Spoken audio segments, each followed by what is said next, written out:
जय जगन्नाथ सांग मैंने आज आम सपरिवार भद्रक पहुँची गलु काली पूजा देखापी जेहेतु भद्रक काली पूजा प्रसिद्ध और राति एठारे प्रबल भिड़ हुए तेणु आम आसी पहुँची जाइलु दिन प्राय 11टार एठारे एते भिड़ नथिबारु भल भाव माँ दर्शन करी आम पाखरे मार्केट को बुली जाइलु।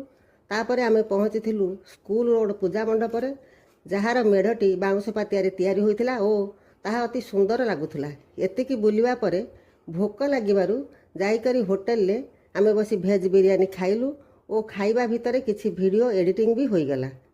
जेहेतु अति खरा होउथुला आमको आइसक्रीम खाइया को इच्छा है और आइसक्रीम खाई सारी अल्प बुलाबुली करी आमे पहुँची भद्रकर प्रतिष्ठित माँ भद्रकाली मंदिर रे। होटेल ले पेट पूरा खाइथिले मध्य मंदिर रे माँ प्रसाद न पाई आसिबा को मन हेलानी। मंदिर रु आसी किछि किणाकिणी करिया पई पहुँची विशाल मॉल रे वो किणुकिणु केतेबेले आमर बस्ता फुल हो गला आम ता जानी पारिलुनी। तापर बस्ता धरी गाड़ी रे लदी आमे आम घर को फेरिलु।